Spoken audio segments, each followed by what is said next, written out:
Welcome back to welcome back to Man Down Sports. Uh are y'all not entertained? Are you entertained? Right? I'm having some Wi-Fi issues, man, so bear with me. But are you not entertained? Is the NBA giving y'all exactly what you wanted in the final series? Is they not giving you wire to wire basketball, physical basketball? They giving you all of that. And I talk about how the business of the NBA works first, and then I get to the basketball because I know y'all hate when I say that there's some outside sources that kind of help facilitate how the game is going to go. But I'd be remiss if I don't mention the fact that they allow the Indiana Pacers in their two home games to get away with as much physicality as possible. Now, it wasn't one way. They allowed OKC to get away with physicality as well, but just a tad bit more on the Indiana side. And you can see the differences in the two home games. Oklahoma City, they got away with a lot of physicality in OKC, right? Those first two games. Indiana was able to win one game, the first game like that. They stole it, which is the same exact thing that happened this game. So Indiana wins a game convincingly at game one. I'm sorry, in their first game in Indiana, and then they had one stolen from them in the second game in Indiana, and it was just the opposite in OKC. OKC controlled game one and had it stolen from them, and then in game two they won convincingly. Right, so you getting what you know you getting the entertainment that they're trying to give to you, right? So it was people on the edge of their seat pretty much the whole game. People tweeting so many things. SGA, is not a real MVP. Things of that nature. OKC is choking. I don't know why I still follow Skip Bayless on Twitter. But he tweets from tip off to the end of the game, all game. He's from Oklahoma, so OKC is his team. So he tweets all throughout the game. He tweets all throughout LeBron James' game, even though he don't like him. He just tweets and taunts him all game. Come on, King, do it. Come on, King. And then one of his other favorites is Caitlin Clark, so he tweets all during her games. So it gets real annoying because all he does is just, oh my God, my team is giving it up. My team. And I keep seeing these tweets, and I'm like, man, shut up. Just watch the game, man, and enjoy the show, right? Just watch the game and enjoy the show. So that's what I want y'all to remember, man. Enjoy the show. And I need to remind y'all, hit the like button right now, because a lot of y'all don't be hitting the like button. Let's go ahead and hit the like button right now. And also, I need to remind y'all what my prediction was. I'm still 100%. End of the day, I already knew this was going to happen. I already knew they was going to lose game one. They'll probably win game two. They'll probably lose game three in Indy, and then they'll win game four, and then they'll come back to OKC tied at 2, right? And when they come back to OKC tied at 2, they'll take the 3-2 lead, and then they go back to Indy to close it out, and they will close it out. I don't think this goes 7. They ended in 6 on Indy's floor, but it'll be a 4-2 finals win for the OKC Thunder.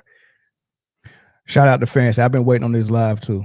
Rich Dog said, "Mel 100% fair play." Let's see what these other comments are saying. Make sure y'all hitting the like button too. It's back to best out of 3. Both of the teams look good. Took good licks. Advantage OKC. I agree. I agree. Thanks for the like and the share. I appreciate that. Everybody do that. Like and share. Do that. That'll help us out a whole lot. So, Jeffrey said Nostra Melvin. No, it's not. Look, it's not that. It's really not that. It's just everybody could guess. It's so easy. Like everybody could guess this if they just believe that the NBA is deciding how they're going to call games from game to game. They're making a assertive effort to call the games one way or other from game to game. It's called so much different. Like, I mean, it's not rocket science that they called the game advantage OKC in the first two games in OKC, and then called the games advantage Indiana in the next two games in Indiana. Like, that's not a secret. Everyone says that. Everybody knows. Oh, they're going home. They should get more calls. And then the other way that they say it that actually is less obvious, where I guess is a little bit more covert language when they say, "Oh, everyone knows the role players play better at home." Right? It's a reason why the role players play better at home, right? Because the role players, they're not superstars, so when they're playing against a slanted whistle, they still can't get their numbers, right? But you see, SGA played against a really rough whistle tonight and ended up with 35. Right, but I'm gonna tell you what Scott Foster did that was really slick, really slick. They was calling the game. They was letting Indiana get away with so much. You know what I mean? SGA wasn't getting no foul, no calls, really, and they also made it. You could tell that it was premeditated to make sure that they don't give him the shooting fouls, because there was a couple of times where he got bumped and they called the foul, and he and the continuation got the shot, and they'll call it no on the floor. Like, they wouldn't let him get continuation. I seen it on three shots. And then on one of the shots, he obviously got fouled and bumped and put the shot up, and they didn't even call the foul. But I seen on 3 occasions where he got foul calls in the act of shooting with continuation, where they was like, no, on the floor. Right? I was like, man, why they don't want to put SJ on the line? So he didn't get no free throws the first half. He didn't get no free throws in the third, I don't think. Maybe one in the third. He got one in the third. And then when the fourth came, they did something very slick. They started calling ticky-tack fouls, but they called the ticky-tack fouls on OKC first. And you remember, Indiana got into the penalty very early. And I was like, sheesh, that's tough. Like, y'all already got y'all 5th foul this early, and they already in the penalty. But what happened is, you know, the way they was trying to hide how they was going to favor OKC down the stretch is they called the fouls on OKC first and then got Indiana in the penalty. But what that also did is showed everyone that we're calling ticky-tack fouls now. So we're not going to let y'all get away with all that nonsense y'all was doing for the first 3 quarters. We're letting y'all got to play real basketball now. We calling it tight now. So that sent the message out to Indiana. And then what happened when Indiana couldn't grab and hold anymore and get away with fouls? They scored 17 points in the fourth quarter, and OKC scored 35. And that's what ended up happening. No, was it 35 that they scored? I think it was 35-17 in the fourth. Let me double check. I don't want to put no false information out there. I know Indiana scored 17 in the fourth. And yes, 31, not 35. It was 31-17 in the fourth. And then SGA finally got some free throws. I mean, 2 of them was technical fouls, but I mean, even those fouls, they was calling the game so loose, and Indiana was getting away with so many foul calls that they was shocked on those off ball fouls when they was trying to inbounds the ball. Like, he literally grabbed someone's hand and held him from going around the screen to go get the ball. He literally grabbed his hand before the ball was inbound, which is a tech, right? So he grabbed his hand. It was obvious, and they looked at the refs like, "What? Why are you calling it? Why are you calling it?" Because we've been getting away with it all 3 quarters. So now the people watching the people watching the game think that Indiana got cheated, because, okay, we're not calling these fouls for 3 quarters, but now in the fourth we're going to call them, right? I mean, there was obvious fouls. They was obviously getting away with fouls, and it was advantage Indiana that way. But when you call it the way it's supposed to be called, it's usually advantage to the best team, right? So yeah, they couldn't, and it was one play where Neesmith on another inbounds, he literally just ran and rocketed his body into SGA's and knocked him down, and they called that foul, and he got up and was like, "What? You called that?" I'm like, "Dude, you ran into his back, knocked him on the ground, knocked your own play on the ground, and you don't understand." But that's what happens when you let them get away with everything. They start getting shocked, like, "Oh my God, why are you calling it?" So, but they gotta understand it. So they won a game in Indiana the same way they lost a game in OKC. So now the game is the series tied up at 2. They're going back to OKC. The first team to win 2 in a row, probably take advantage of this series. And Indiana had an opportunity to win 2 in a row twice, right? Now OKC has an opportunity to win 2 in a row again. They failed the first time because they won game 2. They could have won game 3 in Indiana, but they didn't. So now this is their second chance to win 2 in a row, which if they do at home would give them a commanding 3-2 lead. Then you go back to Indiana with a lot of pressure on Indiana in a must-win situation and a closeout game. What's good, Scooter? A closeout game. You called it. It looked like Indy was going to take it, but SGA. Yeah, but SGA. And this is what I like. The strategy for Indiana, I mean, is obviously to pick them up 94 feet the entire game using Nembhard and a little bit of Neesmith, but Neesmith didn't do such a good job this time on them tonight. They both did a good job on them last game. This game, Nembhard did an excellent job on him. I mean, excellent. I mean, he still shot it at a 50% clip though. He didn't get to the free throw line, and he was 0 for 3 behind the arc, and everything looked tough and hard. You know what I mean? It was where he had 0 assists. I mean, it was a rough go of it, but he stayed at it, and their coach staggered his minutes enough to where in the fourth quarter he had juice left. He was bent over holding his shorts last game in the fourth quarter because they tried to keep him with his regular minutes while he was playing against that type of intensity on defense when he was constantly getting punished physically. So he had juice in the fourth quarter, and that's when OKC really needed him.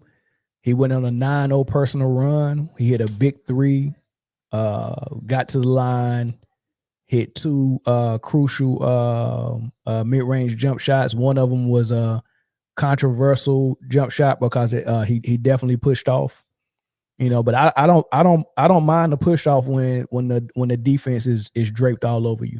I don't mind it at all, and I don't mind the no call sometimes either. But when it's real obvious, man, you push somebody down and all that stuff, yeah, cool. But I mean, if you go let the defensive player push, grab, hold, and chest bump and do all that stuff, hey man, allow me to do a little something.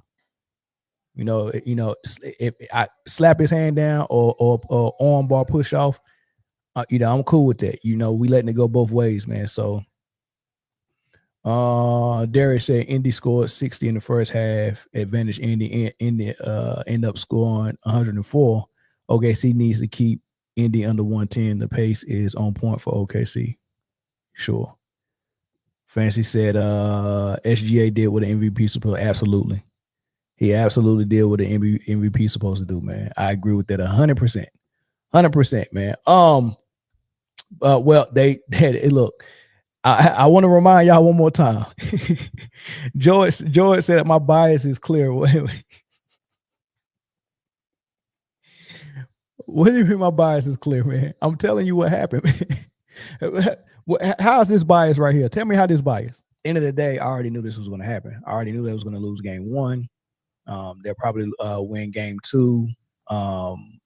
They'll probably lose game 3 in Indy, and then they'll win game 4, and then they'll come back to OKC tied at 2. Right. And when they come back to OKC tied at 2, they'll take the 3-2 lead. And then they go back to Indy to close it out, and they will close it out. I don't think this goes 7. They ended in 6 on Indy's floor. But it'll be a 4-2 finals win for the OKC Thunder. George, the truth hurts, man. Tell me what's so biased about being right. I mean, it's just a prediction, man. Why am I biased? I'm biased because I said I don't mind a push off when the defense is playing illegal as well. I don't. I really don't. I have no dog in the fight. I don't know anybody that play for OKC. Yes, Aaron Wiggins is from my home city. He's from Greensboro. Yes, he did go to Grimsley High School, which is in my I went to Smith High School. You know, we used to be in the same district. I don't know if we still play Grimsley, but and my school, Smith. Shout out to LaMarvis Mitchell, another guy I played with in middle school and high school. He's now one of the coaches of Smith High School, and Derek Partee is the head coach. And Smith won their first state championship this season. So shout out to the boys basketball team, and Man Down Sports sponsored Smith High School.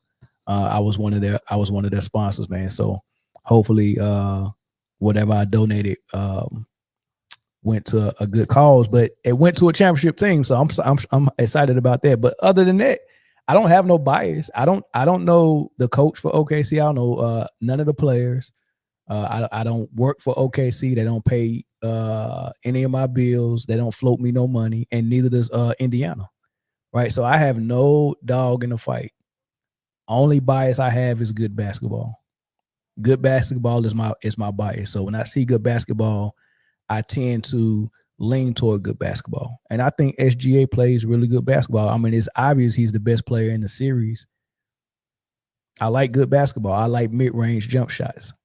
My critique of OKC and SGA is them boys do not box out. I don't know if they tired, but them boys do not box out for 4 quarters. They could be in way better shape if they box out. They give up a lot of offensive glass, a lot of offensive rebound, and SGA is the biggest culprit because SGA plays defense like Ed Reed sometimes when he's not on the ball. When SGA is not on the ball, he is not up on his man. He's always playing like a free safety. He's somewhere close to his man, but he's cheating into the paint a lot.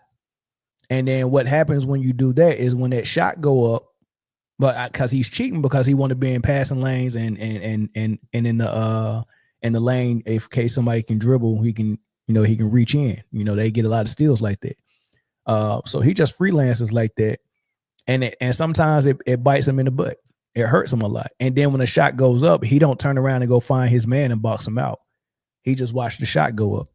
And a lot of times his man run right by him and get offensive rebounds. So that's one critique of SGA I have. The other critique of him, and these are things I'm seeing more in this final series, and it's hurting them more. But I've seen them do it very sparingly throughout the playoffs, you know, just like, 2 times a game or something like that.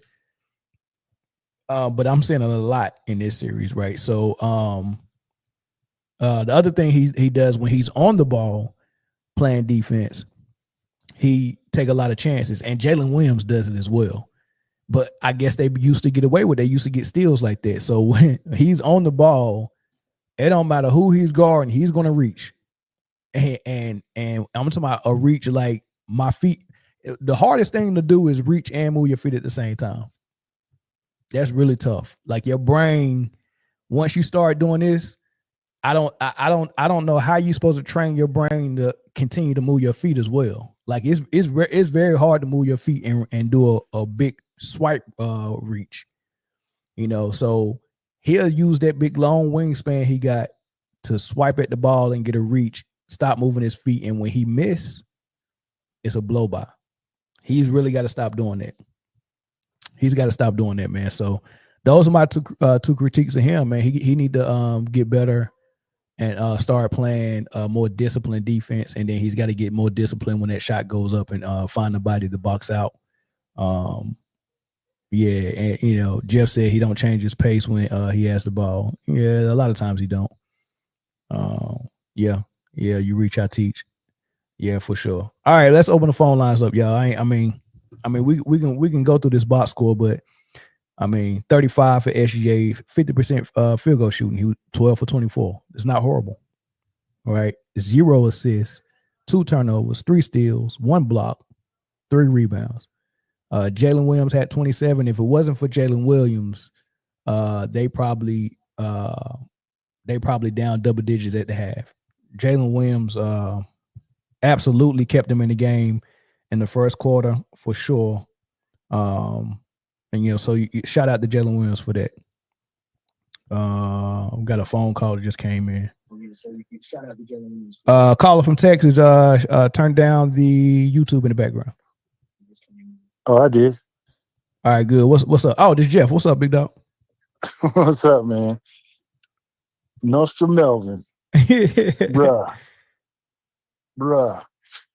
You caught, but hey, I was, man, for about 3 quarters, I was like, man, I was so frustrated. I was like, man, please, could you please box out? Oh, you saw it too? Hartenstein's another one. You saw it too? Man, he wasn't, you know what? But here's the thing. I think we're saying the same thing. He's the leader. And I think, because like Williams, I noticed that Williams, he does, Jalen Williams does the same thing. Like he like that 8 second he got, I was like, man, how does that happen? Because Hartenstein, he brought the second defender up there. So that was kind of a bonehead play. But it was no reason for that to be the case, that you're at 7 seconds and you can't get across the line. That don't make it. It wasn't that much pressure in the backcourt, so I didn't understand that. Yeah, and that screen right at half court was a dumb idea. Like I said, Hartenstein came up and he brought the second defender with him, and it was like that little half second, that little split second. But my whole point is, like, why can't y'all get into sets? I saw the thing that drives me crazy about SGA. The other one is when you have a steal, and he'll pull up and wait for his teammates to catch up and go into a half court set. And I'm like, what are you doing? And but see, they all do. You get what I'm saying? They all do it, and it's like at the beginning of the game, even though the game was close, they were getting Indiana in some foul trouble.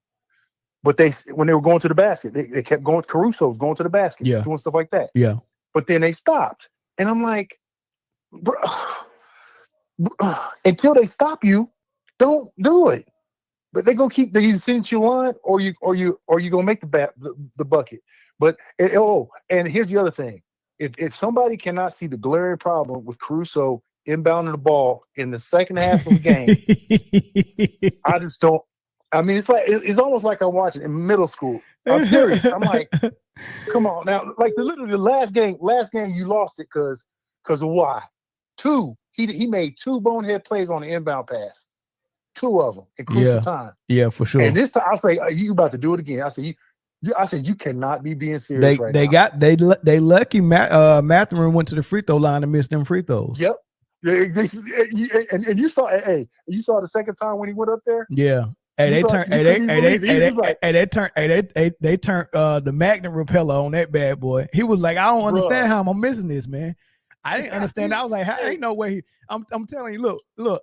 I will continue to talk about the game like I don't know what's really going on. Like I keep doing it because I want to ruin for everybody. Bruh, but come on, dog. It was like 25. It was like 25 for Orlando in 1995 against the Rockets. They said, nope, y'all not supposed to win this game, man. Turn that turn that magnet repeller off. that magnetometer went. Hey, Scott Foster took over in the fourth quarter, didn't he? Hey, Scott Foster and SGA took over the fourth quarter, man. Yeah. But thank goodness, because when SGA like I said, on defense, he that was really what sparked it. He started moving his feet like that when he made that steal. Yeah. I was like, okay, that was kind of the spark. But then that Caruso thing, I'm like, man, come on, y'all. I say, come on now.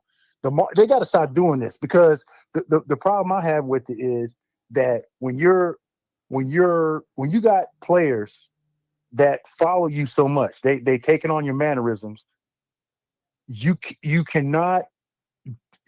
don't need to make it close, because they seem to make some of the most bonehead plays.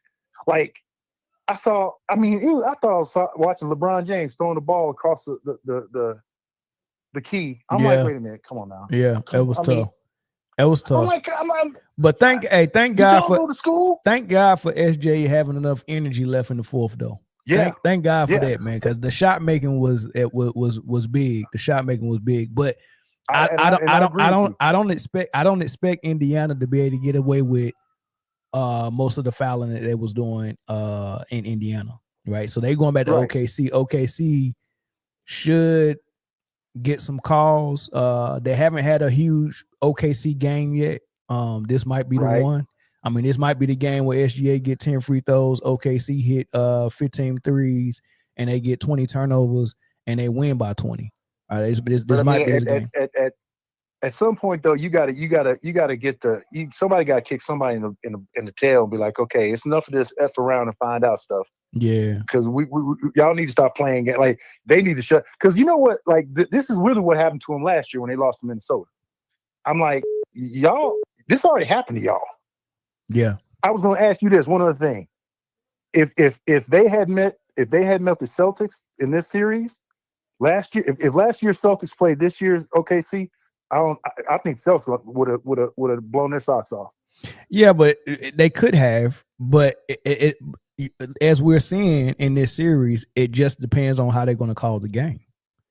Because no, I'm not disagreeing with you, but I'm talking about the mental. I'm talking about the mental mistakes. I'm talking about all these things that you and I are looking at, and they would have exploited them. Sure, you know, it's very possible. Exploited them. That's very possible. You know, that's what I just hope. I really just hope they just something clicks and they figure, okay, let's stop playing with our food.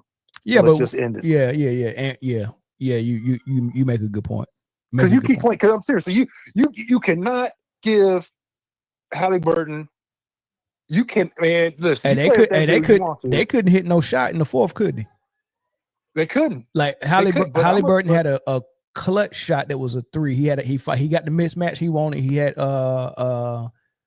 Chet on him, and he got to that step back three, and he had a lot of space, and that ball didn't go nowhere near the rim. And I'm talking about like he didn't. He lost some in his legs too. Who's that? He didn't. Okay, so look, they could have been tired, but at the end of the day, I seen a lot of shots. Like Miles Turner shot a three, it didn't hit number backboard. I'm telling you, man. When Halliburton shot that ball, when he shot that ball, he didn't pull a string on it. He shot it and followed through and everything. And that jump didn't go nowhere in the room. I was like, man, they turned that magnet on high and like, you know, and it wasn't the magnet to attract the ball. It was the one to repel it. Like that ball was not going nowhere near the rim. Free throw was getting missed. Miles Turner missed his threes. Halliburton missed it. Everybody was missing everything. Everything that was a jump shot was missed. They only scored 17 points in the fourth quarter. I'm just telling you, man. Look at that game. That shot he shot in game one. That was like the only thing he did really in game one. But he did it. Yeah. Don't give him a chance. That's all I'm saying. It's gonna be fun. It's gonna be funny. Well, how long? When they play again? Monday night? I think Sunday, don't they? What's today? Friday. Sunday. They've been getting they've been getting 2 days off, so they get. But I think when they go into the. Well, maybe you're right. Yeah, they're going back to OKC. Yeah, they were doing that too thing. But I thought they get to the point where they get to the one off and off. They just give them the 2 days because they don't have 2 games, you know, at home or whatever. Where they get that first game is 3 days. Yeah. I don't know. I thought it was going to be Sunday though. I mean, look it up. It might be Sunday because you know Monday night. Anyway. Monday night. It's Monday. Yeah. It is Monday? Okay. Yeah, Monday night. All right. Yeah. 5:30. Yeah. So Monday morning, I can't wait to hear the talking heads, boy, because you know they change like the weather. They change like the weather the way they talk, boy. Monday they gonna be. You need to package. You need to copyright that clip. Hey man, your look, prediction. we'll see if these boys mess around and win 3 in a row. You know what I mean? Because I'm quite sure they go win this game in OKC.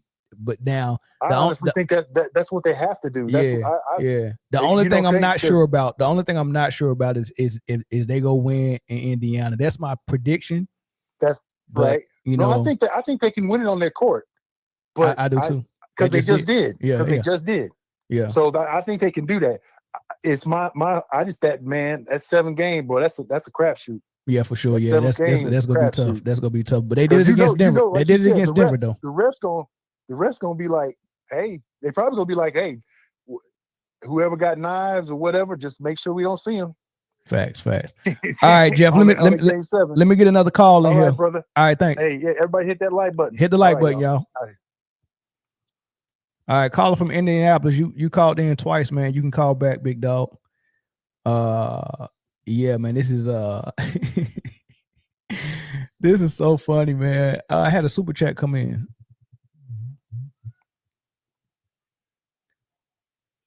Let me see if I can get this one hooked up. Nope. Caller from Washington. Hold on real quick. Let me go through this super chat real quick. Darren V, thanks for the $20 super chat. This is the most competitive finals we've seen in years. The hunger is there. Carlisle is a great coach. I agree 100%. All right, go ahead, big dog. What's good with you, Mel? Hey, nothing, can you man. hear me straight? I can hear you good, yeah. All right, cool. I just want to I was just wondering because I'm doing a little DoorDash right now. I call it slave dash. I know I'm on the road.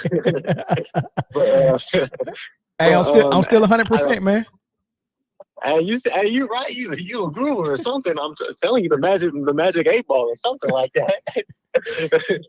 Hey, but kind of like what the last caller was saying. When I'm watching the game, I'm like, when the Thunder are making like these mistakes trying to inbound the ball when the Pacers are playing full court press. I know Neesmith and Nembhard, they're not slouches, but I played point guard, and when I see like a man-to-man full court press, I'm just get open and just clear the lane. And I'll get it if there was maybe doing like a zone press or something, like 1-2-2 or trapping, but they were just playing full court man-to-man. That should be easy. You should be able to get the ball and just bring it up the court. It should be easy, but don't underestimate when someone got a football holder like you know you get 5 seconds off the line as a receiver to be real rough with the receiver. That's what they're doing to OKC. They're holding, pushing them, grabbing wrists, grabbing jerseys, arms, all that, man. And it's hard to throw them passes in there when you know if they reach in there and knock their ball loose while you're running toward it, they're not going to call anything. So they're being cautious. But go ahead. Right, that's true. But I was going to say another alternative for that is because I believe their game plan is just trying to, like, of course, slow SGA down, but also, like, tire him out because when he's dribbling the ball up the court, they're just trying to be physical and tire him out. What I would do is, instead of him bringing the ball up the court, just give it to Caruso or just another guard, J-Dub, when he's bringing up the court and have SGA just sprint down and get ready for the offense so he doesn't have to worry about bringing the rock up the court. And when they pass half court, just get it back. Yeah. And one thing I didn't like that they kept doing in the first half and most of the third quarter is that they was getting all SGA shot attempts off the like pretty much what they did and it was in the Minnesota series. They forced them to dribble drive every single time and right. But SGA was never going in the post. Like even if he did go in the post, it was after a drive attempt that failed, and then he'll just turn his back and then start dribbling it into a fadeaway or something like that. That's a horrible way to play. Right, horrible way to play. But what they did in the fourth quarter is he went right to the free throw line, right in the middle of the right there, and then J-Dub brought the ball up, and they ran a 1-3 screen, and then they got the switch, and they got Nembhard off of him, and he got Neesmith on him right at the free throw line in the post. Right. Easy day, and that just changed everything because now I'm not trying to dribble drive against a set defense. I got 5 people in front of me keying in on me. We haven't made but 2 threes all night. So ain't nobody worried about the 3-point shot. They're all keying in on SGA's dribble drive, and it's physical defense on the ball, and then they're maximum reaching on all of his dribbles.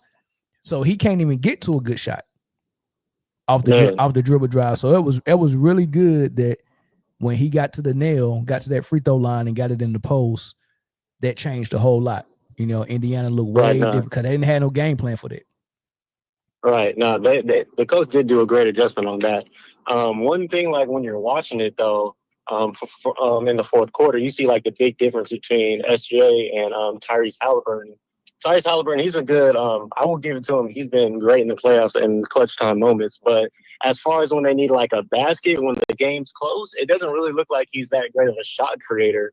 I would like just watching the game. It looked like Nembhard just a better like shot creator than Tyrese Halliburton. It looks like he was struggling when they were just playing lockdown like defense on him at the end, really just trying to get open. Correct. But he had a couple takes like here and there. He had a couple good lays to the basket. But as far as like when the game was getting close and they needed a basket, it looked like he was just like struggling to get open. So I wonder what Indiana's going to do to adjust for the next game if it's close like that.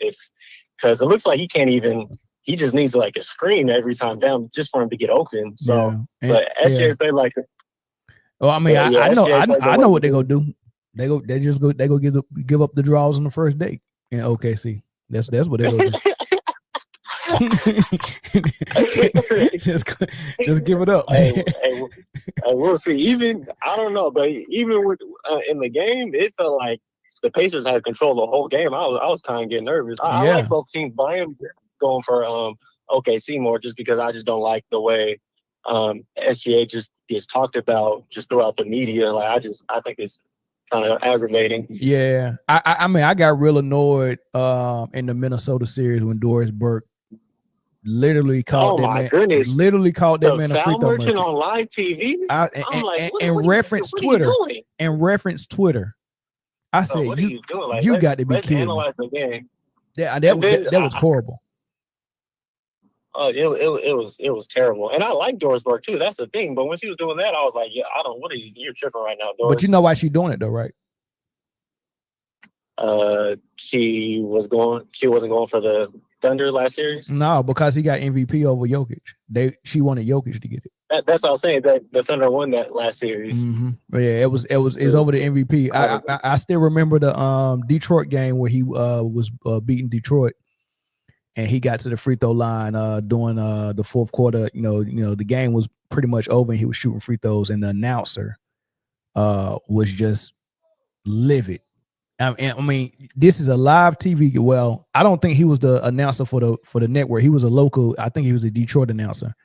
But this man is announcing the game. Supposed to be a professional, and his personal feelings got involved while he was at the free throw line. And just went off and said, what did he say? He said, this man might have 35 points, but he's not the MVP. Jokic is the MVP. He said, what kind of MVP had 35 points and only 5 assists? You didn't hear that? And yes, they won. Yes, they won. No, I heard that, bro. They won the game. What you got to be kidding me. I mean, I'm gonna pull it up, man. I tweeted it, bro. I've never heard because people were complaining when Dwayne Wade got to the free throw line 20 times in the finals. Bro, I can't. This man was complaining that he didn't have enough assists, and they won the game. I just like the goalposts be changing so much. Like, but we've seen players do push-offs all the time. We've seen players like James Harden flop. We've seen players like D Wade get to the free throw line a lot. I just want to know, like, why has it changed for Shea? Like, I just don't understand. It's only because of the MVP. He got to the free throw line just as much last year. Nobody mentioned it until he was the favorite for the MVP. That's the only reason why they're saying that, because it's low-hanging fruit and it's really nothing that they can really critique his game on. Now in the finals, now that he's playing this horrible defense, or this whatever you want to call, he's taking a lot of risk on defense and getting beat. Now they got something else to complain about, but they didn't have really nothing to complain about him, man. Everything was good for him. Exactly. He didn't really shoot. Well, they had to foul him at the end, but he wasn't really getting that many free throw calls or anything. Nah, not at all. I don't. What are they going to say now? I don't get it. But To be honest, I felt like SGA should have got MVP last year as well. But that's for sure. oh shoot, my son. Can you still hear me, man? Yeah, I can hear you. Yeah. Oh yeah, I was just making sure. But yeah, hey, thank you for taking my call though. I gotta leave, get going here in a second. All right, no doubt. All right, man. Thanks for the call. All right. Yep. Take care. Yep. Caller, what's up? What's up, man? I'm leaving the game live at the game. Oh, you was in Indiana? Oh yeah, I'm here. Yeah, I was live at the game, man. But the way I'm listening to all the callers talk, everything seems a little one-sided, and I don't like. What's one-sided?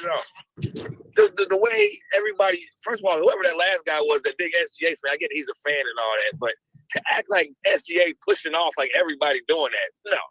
Most people get called for that shit, so it's kind of ridiculous to say I don't understand the whole SGA thing. You want to see the push off call more? I don't like the call because to me personally, I don't see how as a defender you can guard it. I don't see how if I'm standing in front of you and you're able to push me backwards and then get your shot off. I don't see how that's legal at all. Yeah, but so are you okay with the defensive holds and all of that though? That's playoff basketball. Well, so playoff basketball is only on the defensive end. The offense can't get aggressive. Oh no, you can be aggressive without pushing off with your forearm. You can be aggressive without holding people's jersey in their wrist too. True, but that's playoff basketball. Both teams are doing that. Don't act like Lou Dort and ain't holding too. Everybody's holding. The teams are very, very equal. The only thing to me, let me say this. You got it. Go ahead. Tonight, Rick Carlisle lost this game because, like you even said, they only scored 17 points. Anybody with two eyes know Tyrese Halliburton isn't a one-on-one player. Like my man was just saying, he's not a one-on-one player. He needs a screen. He beats people with speed. So the fact that Siakam did not get the ball during the last 3 minutes of the game, Obi Toppin had a hot hand. Instead, he chose Miles Turner, who couldn't hit nothing tonight. Ben Mather, like you said, didn't even get to see the floor barely after just dropping 27. It's like I hate to be that guy that say, because of my beloved NBA, that it's fake. But I'm with you where it's like, yo, this don't even make any sense. It don't make any sense. It make perfect sense. It make perfect sense, man. We know exactly what's going on. Just say it. Say it. I want to hear you say it. I don't want to say it, but I don't want to say it, but it almost leaves me no choice. On top of that, the spread points, it keeps happening over and over again. What was the spread? What was the spread? I think it was 6, and they won by 7, I believe. Yeah, I think it was 6.5. Yes. And like the Pacers, like I said, they were up. I wouldn't say they had control of the game, but they were in a good position. They had control the whole time. But it was the same. It was an identical game as game 1. Correct. I agree. It's just that they didn't close it outright. They were OKC went to their man to score down the stretch. Right? Yeah. Pacers didn't. Them hard going one-on-one with Chet. While Siakam is sitting in the corner waiting for a 3, I said, I got up and left right there. As soon as he said I got up and left, it was like two minutes, I'm out of here. Beat this traffic. It's over. So tell me from being in the arena, man, what did the fourth quarter look like to you? Like, did it feel like it was slipping away? And could you see? I'll tell you when I felt it slip away. The crowd was going crazy. There was a play where Jalen Williams dribbled and then passed it to SGA and he hit a 3 on the right wing and they took the lead by 1 point. Yeah. I don't remember. And that's when the crowd, everybody sat down and I looked around. I said, oh, yeah, they fucked up right now. It got quiet. It did get quiet. I said, oh, shit, they fucked up right now. Because it was loud, crazy the whole time. People high-fiving strangers and drunk-ass people. But as soon as that 3 went out, everybody, it was quiet. Hey, what Caitlin Clark looked like in person? Mel Gibson? She looked like racist ass Melly Gibson. Yeah, now she's not an attractive woman. Hey, bro. But when she put that short skirt on and showed them, she got beautiful legs. I'm sorry. I'm so sorry, man. She should. She's got beautiful legs, man. I think 90% of the WNBA girls got some nice legs. Caitlin Clark got really nice legs, though.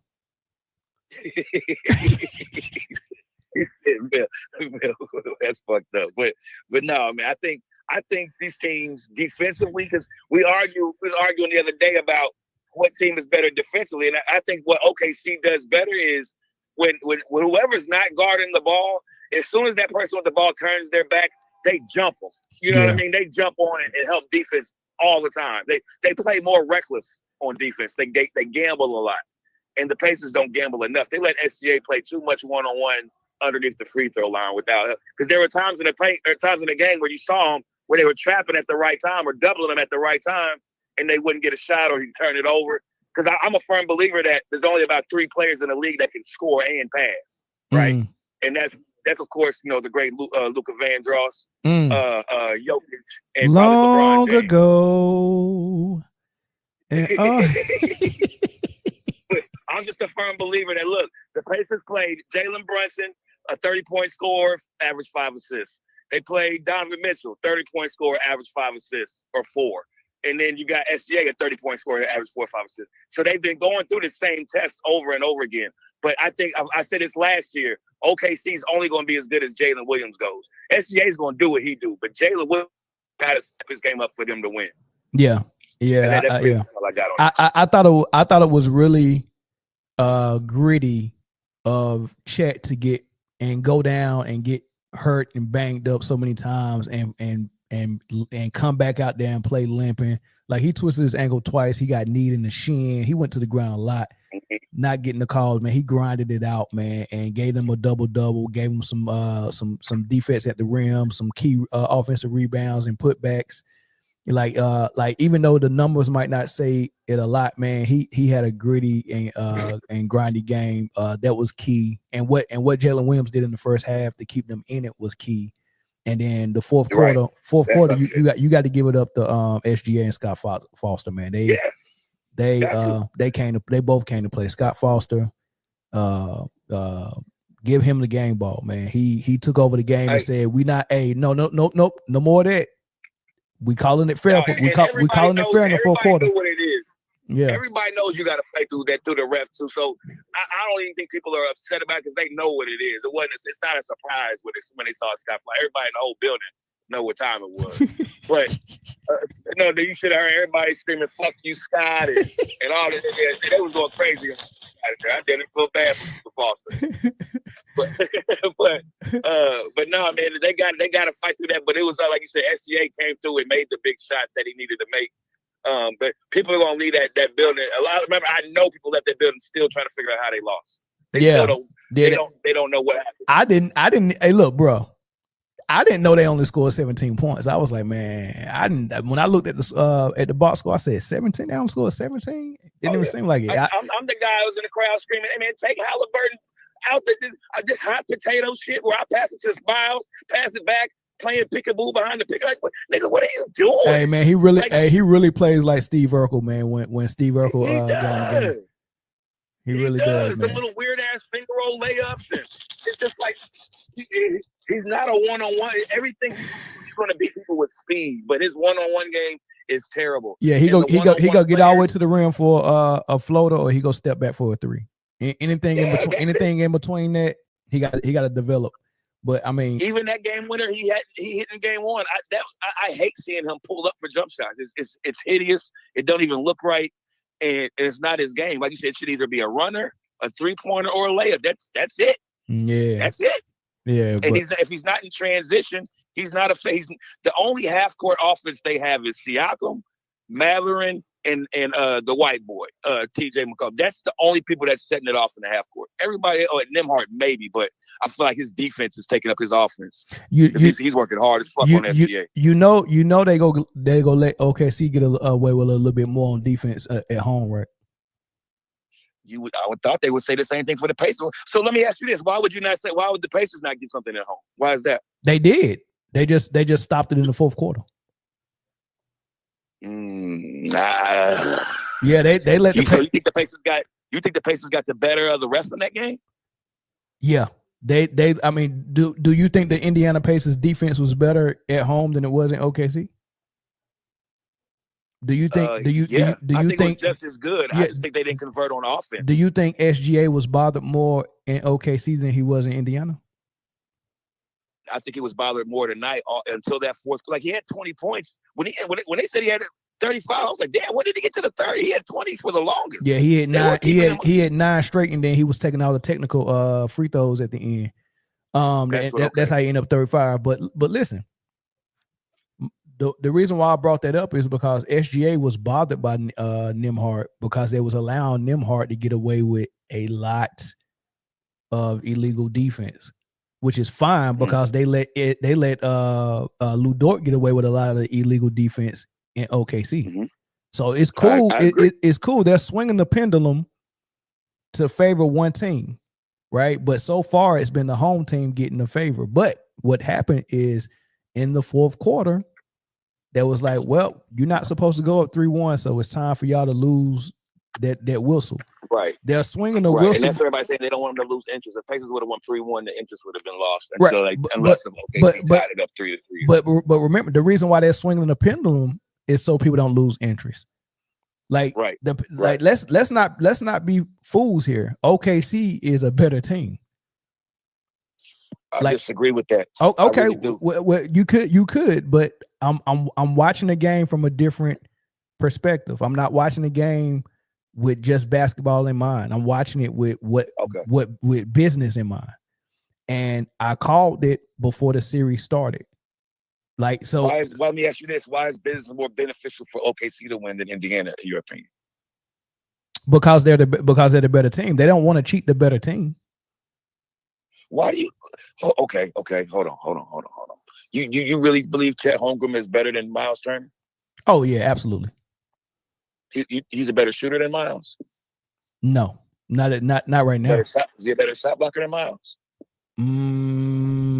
I say it's even. So you just think he's more skilled than Miles? He's a better player than Miles. What does he do better? He definitely handled the ball better. Granted, this series, he's outplaying them this series, don't get me wrong. But overall, just pure talent, what they should be doing, I think Miles is a better shooter and shot blocker. And I just think Chet has a better handle. That's pretty much it. Okay. Well, I concede that.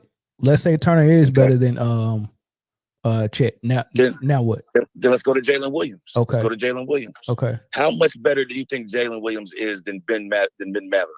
How much better?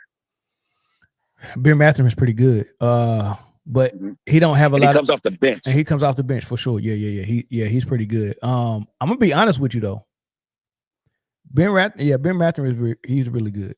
He's really good. And I think Siakam might be better than Jalen Williams. I do too. I think Siakam's the real pure mismatch that they have. They really don't have an answer for Siakam. Okay. And that's why I said the last three he didn't even touch the ball.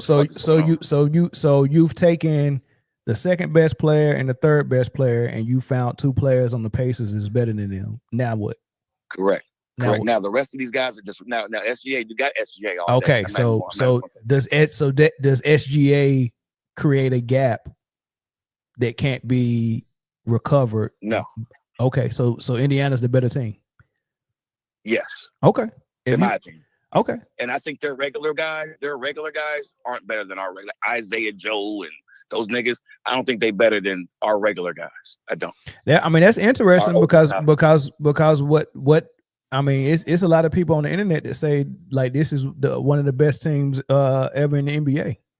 I don't believe that. I don't believe that, but that's what they're saying. They're saying that they're historically great because of their defense and historically they said about Minnesota. They said about Minnesota last year too until they ran into Luka and Kyrie. Yeah, but that was a referee special as well. Like Luka, I'm saying when they played Denver, remember when they played Denver and the way it was doing Denver, they were saying this Minnesota defense is just the best thing since sliced bread. And it was good. First of all, Kyrie Irving is a magician. Mm-hmm. Luka Doncic, Heavy D. I mean Luka Vandross. Rerun. So I'm gonna bring up something for you. First of all, Minnesota got beat because Kyrie was unreal, right? Mm-hmm. Then they go to OKC. Oh, did they beat OKC first? No, they beat OKC first, right? Yeah, they beat OKC first. Okay, so before they get to Minnesota, they faced OKC. OKC was a better team. However, I want to ask you something. The way you see OKC play defense this year, the way you see Lou Dort play defense and everyone else on OKC's team, and what we know about Luka Doncic not being a good defender, would you believe me if I told you in the first 3 games of the series, Lou Dort fouled out once and had 5 fouls in 2 of them trying to guard Luka? I would believe that because I'm one of those people that don't believe Lou Dort is a great. I don't think anybody on OKC outside of Caruso is a great one-on-one defender. I think fair enough. They gamble a lot. Fair enough. Do you think what I mean? Do you think Luka Vandross is a good one-on-one defender? Not at all. Okay, and did you know that the offense was purposely putting him in screens and attacking him one-on-one in that series? Yes. Okay. Yes. Would you believe me if I told you that Lou Dort had fouled out once in the first 3 games and had 5 fouls in the other 2 games, and in those first 3 games, Luka had 1 foul in all. He had 0 in 2 games. I can explain that. Hold on. You cannot explain the worst defender on earth. Hold on. The worst defender on earth getting attacked and hunted on defense, and he only had one foul, but the best defender on the floor fouled out and had 5 in 2 of the games. I can explain. Lou Dort was guarding Luka, which he can't guard. He's too small. But hold on. But Luka can't guard anybody. You're right, but this is what this is the thing about Dallas. They would have, like you. I've heard you on your show. You say it. Luka's guarding Lou Dort in the corner, and the Dallas is no. They did exactly what Boston did and attacked Luka on defense and put him. I was getting to that. But this is what they do. This is what Dallas figured out. This is what the genius of Jason Kidd. If you watch how they started rotating off of Luka, they know Luka's going to get beat off the top. So what they would do is once Luka's beat, Luka would rotate down to the bottom by Rudy Gobert, whoever's down there. I'm telling you, I watched the games. That's not true. They was letting Luka get. I'm telling you, the stuff that they were letting Luka get away with, they didn't let him get away with against Boston. That's why he looked so bad in Boston. Every team in the playoffs was attacking Luka the same way. I think Boston have more people that can dribble, pass, and shoot. That's just like the Pacers have more people that dribble, pass, and shoot. Okay. OKC has a bunch of spot up shooters. Okay. Outside of Jalen Williams and SGA, I don't think any of those other guys are shot creators. Okay. Or you'll go get their own. Okay. Fair enough. Fair enough. So that makes 100% sense to you that Luka could go 3 games with 1 foul. That makes sense to you. Yes. I mean, it's hard to believe. I hear you. You living in a world of delusion. I'm sorry. I'm sorry. I'm living in a world where I know that Luka is going to get past the original guy with the ball is going to get past Luka. He's going to rotate to somebody else. Nah, so dog. I watched that series. They got holes. I'm telling you. I watched that series. I'm gonna go back and watch. Please do. I mean, because first of all, you can't play 48 minutes. You can't. Luka was playing 40 minutes a game. You can't play 40 minutes a game and have 1 foul in the playoffs. That ain't even possible. If I look at the box score now and look at all the starters for both teams, you're not going to find one with 1 foul. True. But they're not rotating like Dallas was rotating. Dallas figured out how to rotate off Luka, which the Lakers have not figured. The Lakers got to figure that out now. They got to figure out how to rotate off Luka. Dallas figured it out.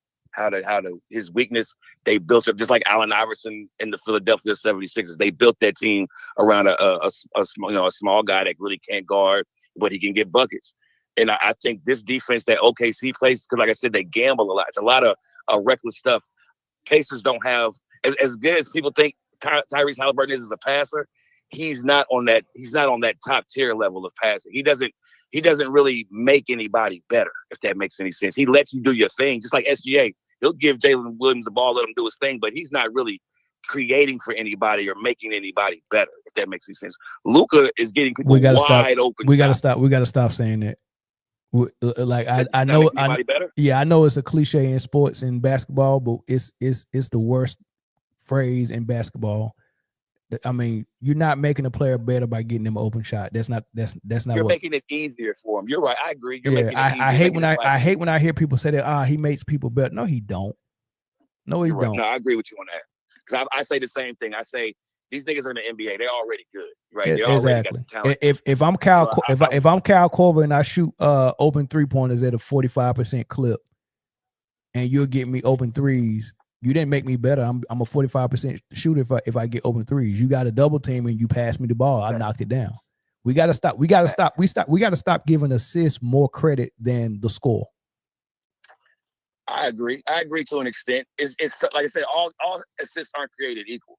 But like I said, SGA, Donovan Mitchell. I mean, but by definition, by definition, an assist means I helped you, right? So I mean, if I'm bench pressing 225 right now, and I get it up 6 times, and on that 7th time I need a little assistance. When you put your little finger on that bar and help me get it up the racket, that's called an assist. Should you get more credit for pushing that weight up than I did? No, there's no such thing as giving the assist more credit than the score. What I worked on, me putting the ball in the hole is harder than you passing me the ball. That's not right. But if you're open to get the ball in the basket because your man left you because I'm more important and you're wide open because of my assist, then it's because of me. No, but it ain't because of you that I made the shot. Listen. But between the person who can pass and the person who can shoot threes, which one do you think got in the gym and put more hours in on that craft? Did you see someone ever in the gym?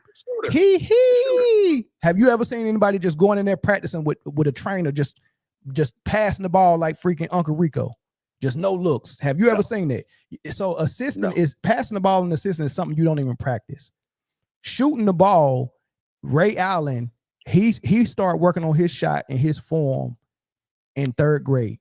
Steph Curry, do you remember when he used to shoot from his hip when he wasn't big enough? And when you see his documentary, and Dale Curry said you going into the 8th grade, you had to change your jump shot this summer. And he said it was so painful changing his jump shot that it was times where he was in tears training with his dad. That's work. For someone who put all that work in, all that time out, all the shots and reps he did at Davidson.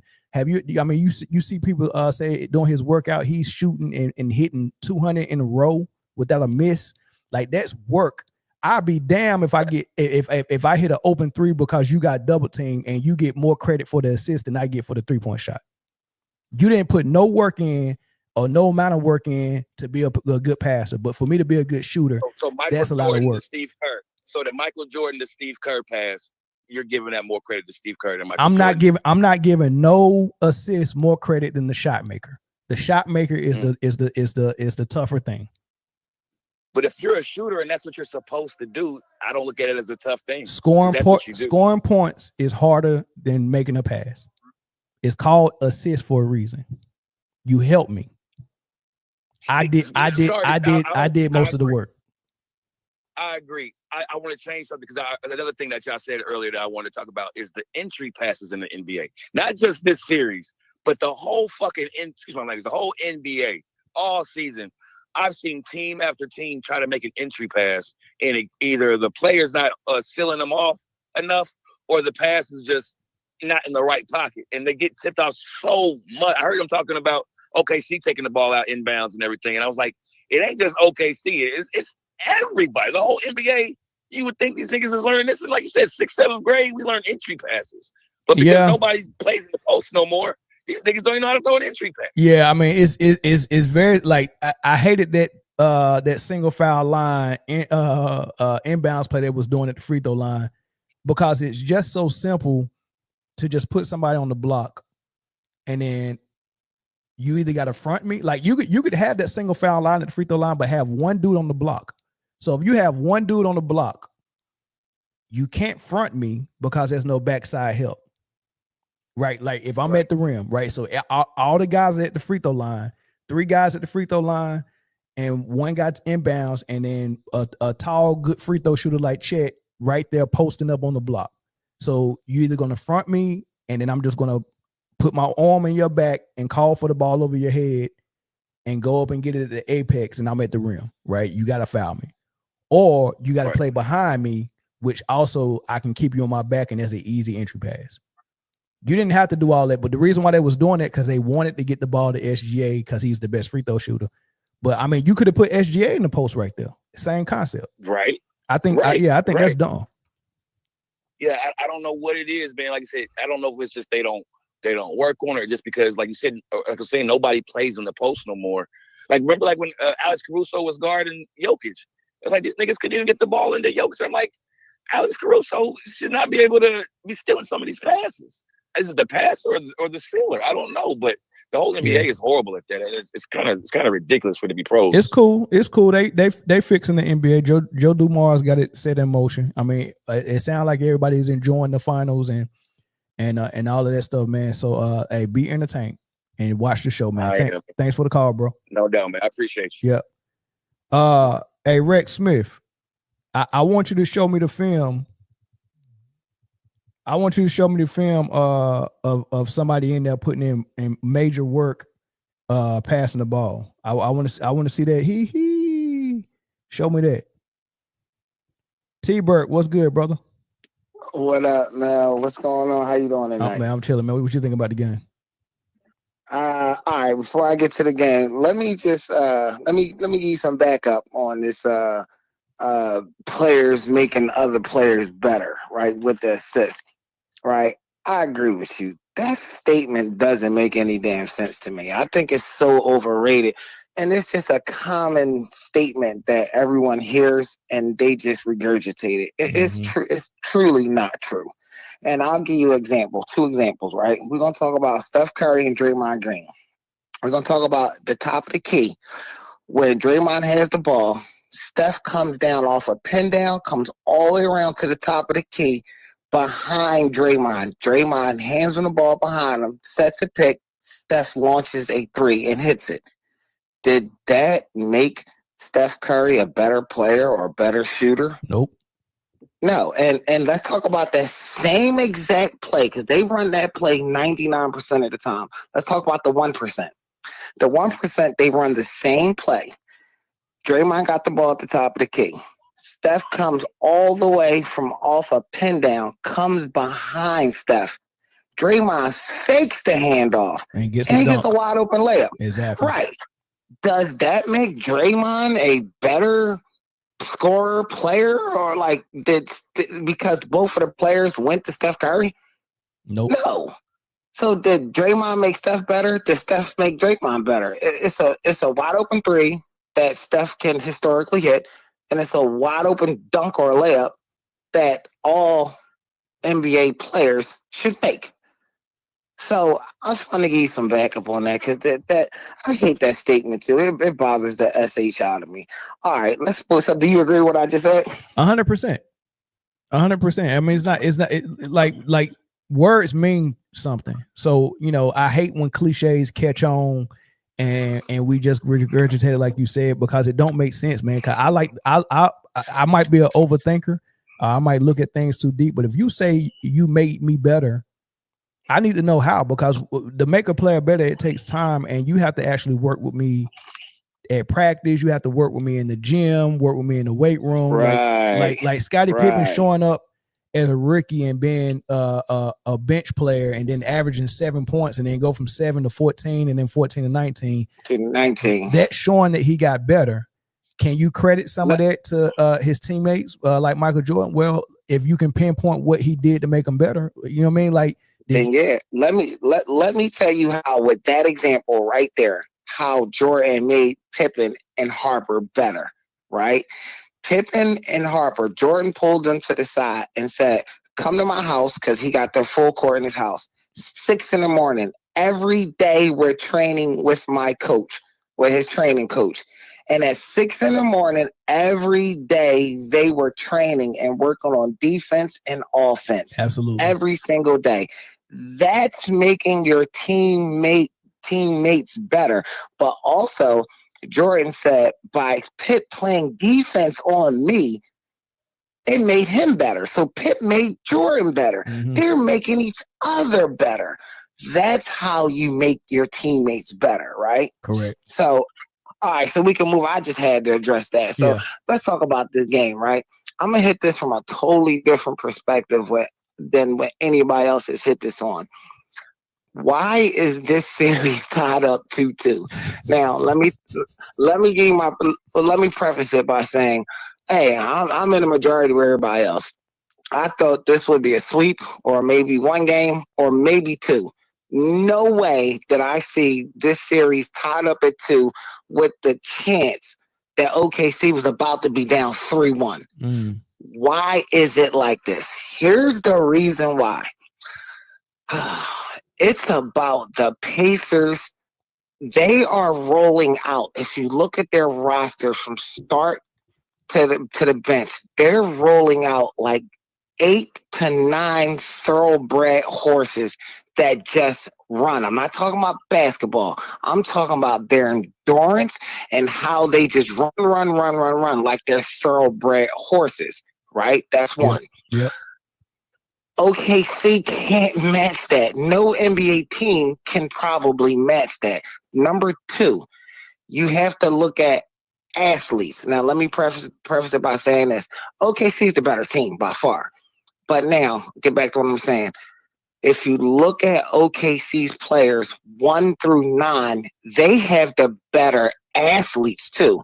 So now when you combine let's say 1 through 9, thoroughbred horses with their stamina and endurance, right?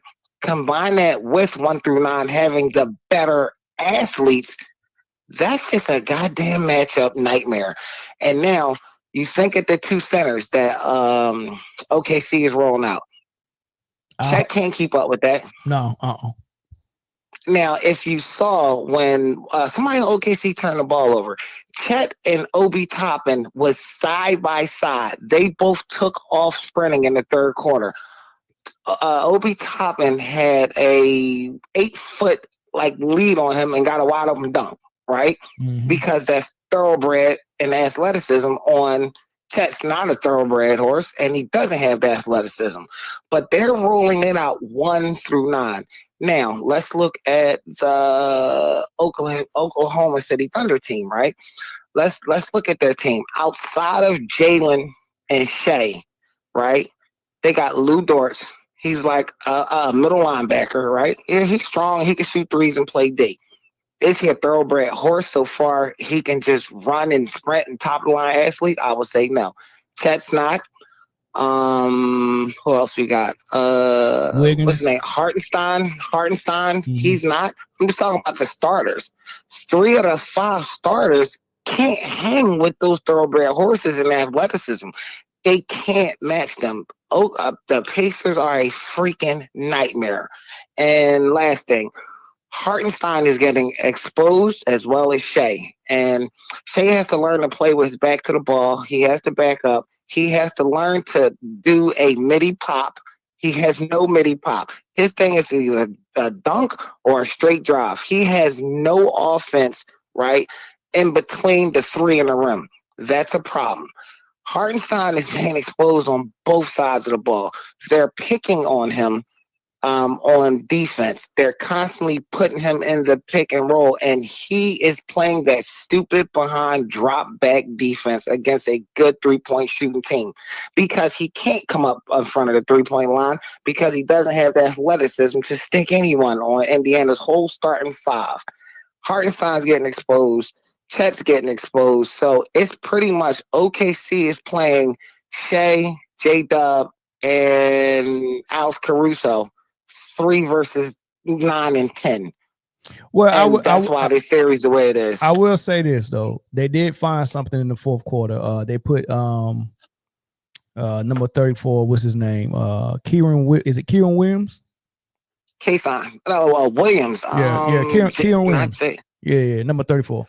Kenrich. Kenrich Williams. He's a power forward that moves like a small forward. So he's kind of he's not a thin guy. He can help on the glass and rebound and stuff like that. But what's good about him is that he can stay in front of Siakam. They put him in the fourth quarter, and he probably played about 4 straight minutes. And every time Siakam tried to get by him, he couldn't get by him. I thought that was how tall is he? He's probably about 6'7", 6'8". Okay, all right, that's cool. I thought they found gold with that, and I think he'll get more minutes in OKC. You might be right because I'm looking at the numbers. He plays almost 8 minutes, but man, he had a positive plus minus of 15 in only 8 minutes. So you might be onto some gold there. Mm-hmm. Yeah, go when you go back and watch they might not show it on the highlights because there wasn't no highlights. It wasn't like he was getting blocks or steals, but Siakam always had an advantage when he had the ball on the perimeter with iHeart or Chet on him. Right. Who did he come in for? Kenrich Williams. He came in for iHeart. Okay. So when they went on their run, Kieran Williams was out there and iHeart was on the bench. Really? Okay. Yep. All right. That sounds about big. It was a big momentum swing, and nobody knew that he played a part in it because he didn't record. I don't think he scored. I don't even think he took a shot. Yeah, and if you look at it, if he was subbing for Hart was a -7. Yeah, so you might be on to something now. I don't think he only scored. Kenrich only scored 4 points, but his impact, according to the plus minus, was huge. Mm-hmm. He was plus. Hart was negative. How many points did Siakam score in the fourth? Let me see if I can find that. All right, let me go to game details. Oh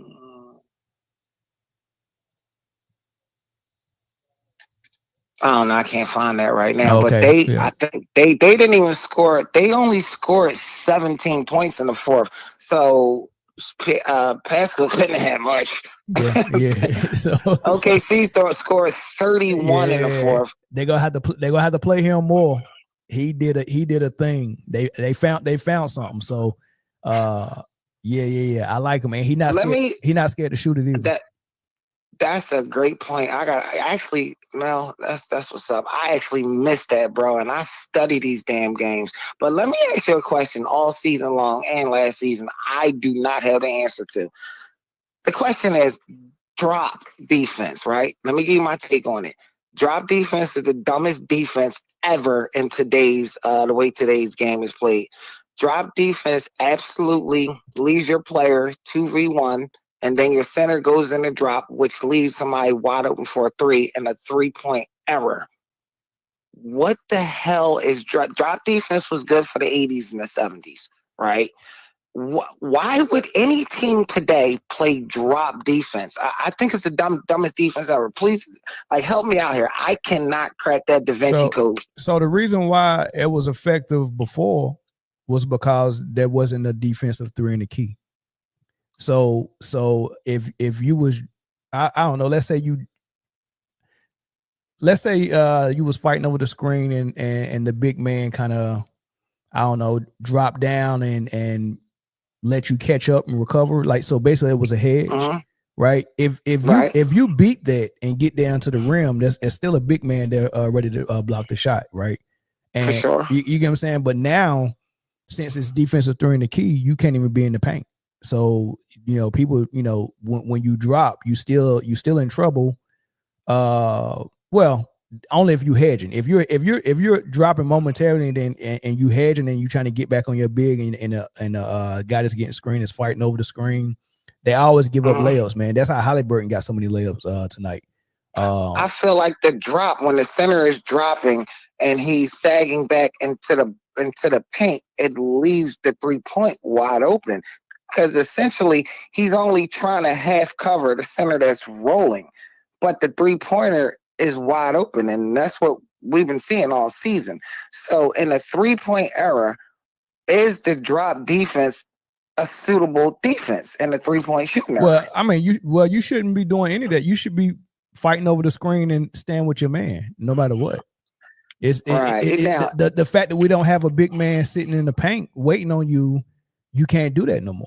It makes no sense to fight over the screen because you go give up a wide open layup. And this is what I teach my kids when opposing team is running that high screen, high pick, and they're pulling the big man out. I tell them blitz the ball. blitz the ball. And and even if the center rolls, somebody else, touches the called tag. You tag the center. Now the person has the ball has to pick their dribble up. Now they're essentially trapped 3 feet behind the 3-point line. Why don't we see more of blitzing the screen?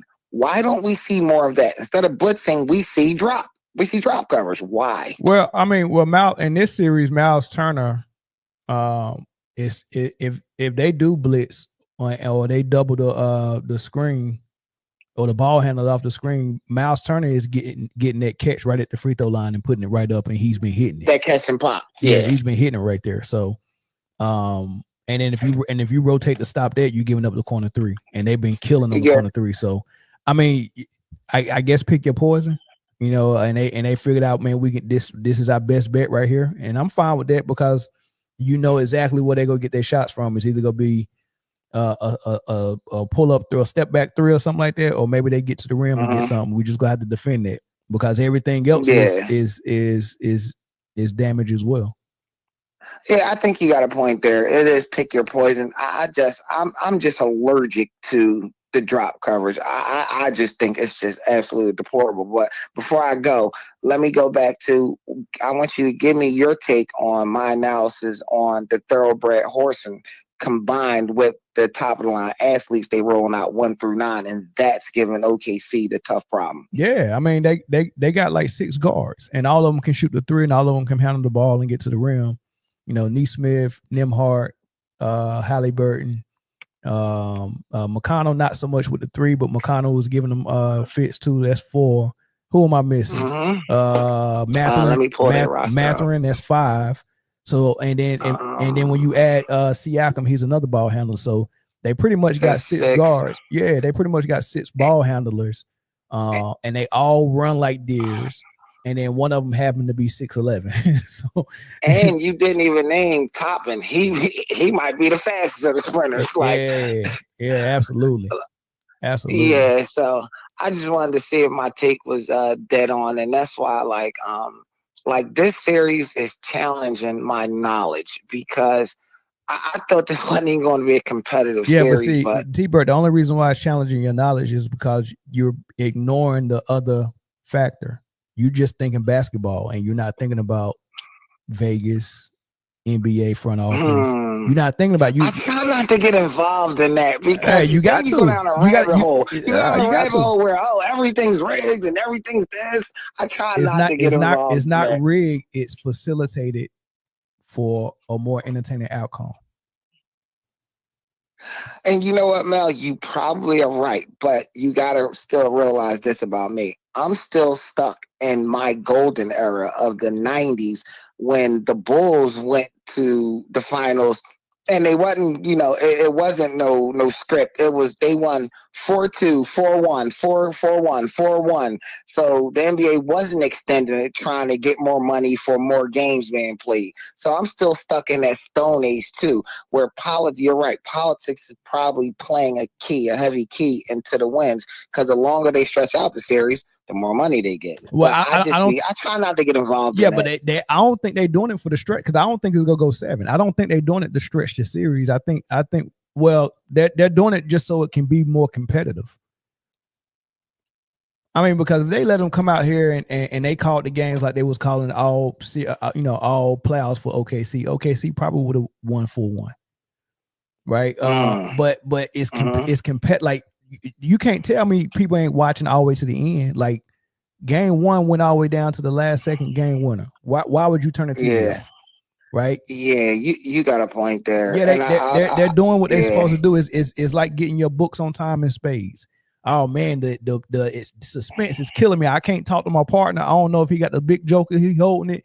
I know I got the little joker. For sure. I don't want us to butt heads, and you doing all, and all of a sudden, oh man, we need to get 8 books, and we only got 6 right now, and then boom, at last hand, your partner coming out, bow, books on time, playing to the end. That's exciting. You might have a good point about that, because here's what they're doing also to make it competitive.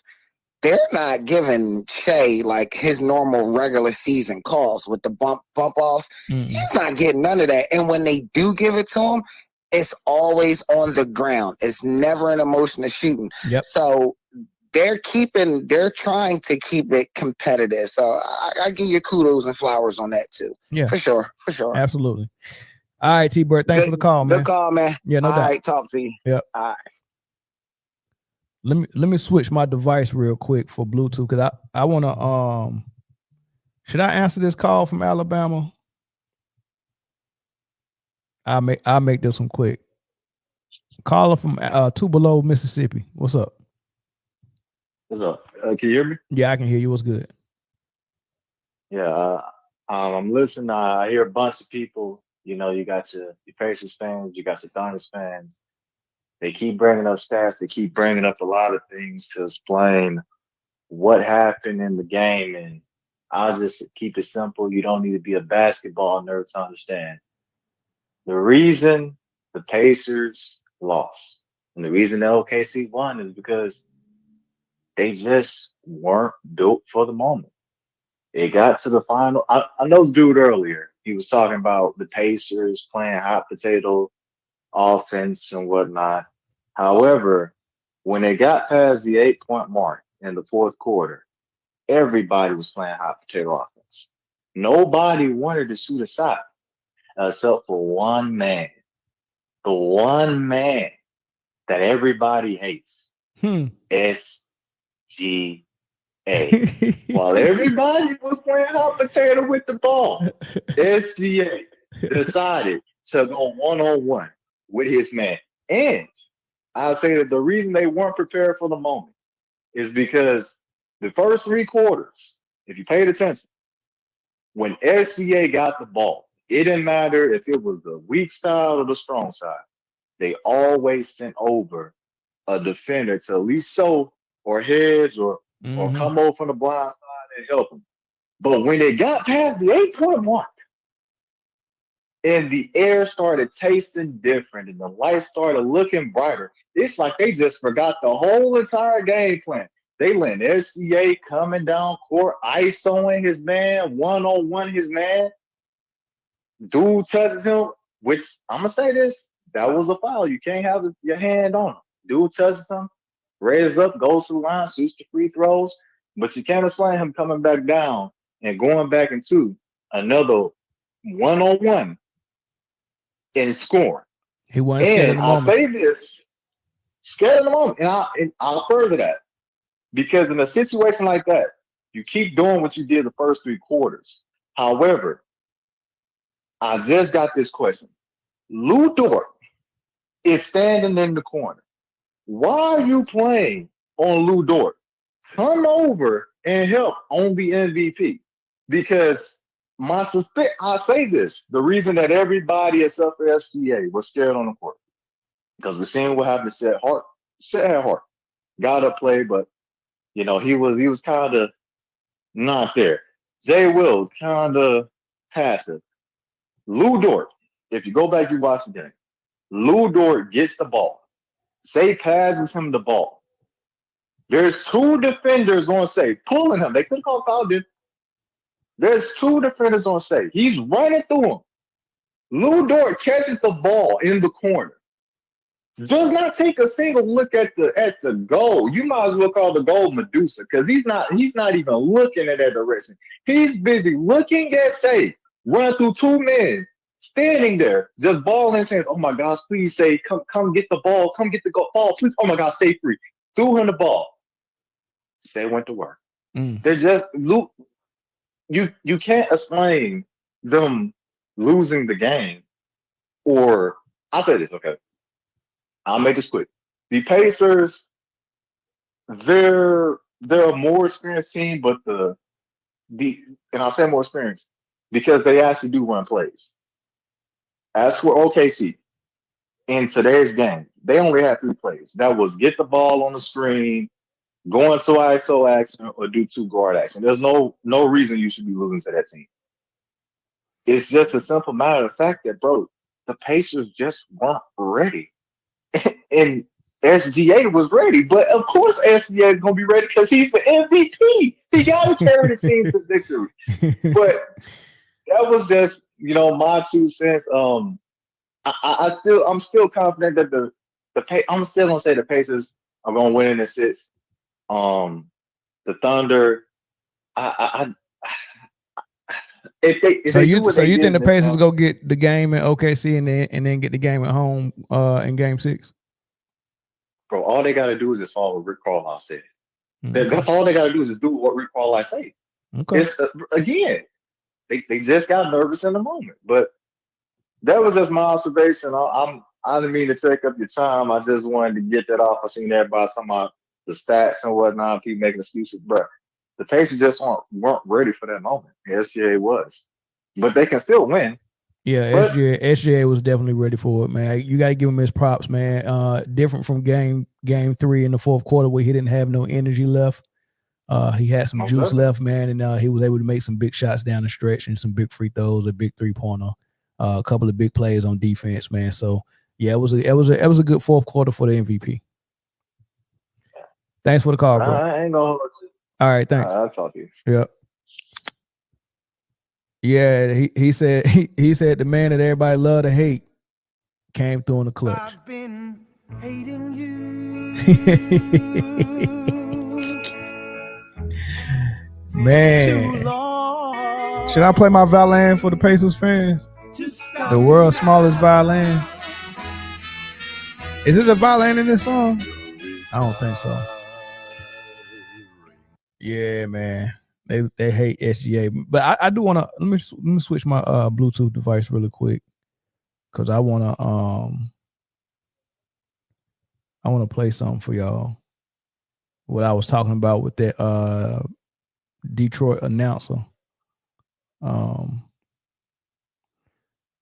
was I thought it was disgusting. I ain't heard it in a while, so let me see if I can connect. All right, there we go. We connected.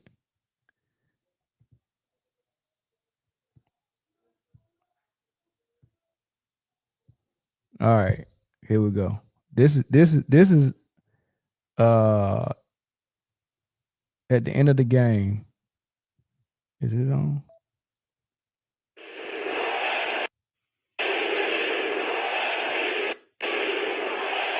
Points, a measly 3 assists for Gilgeous-Alexander, and 10 for 26 shooting.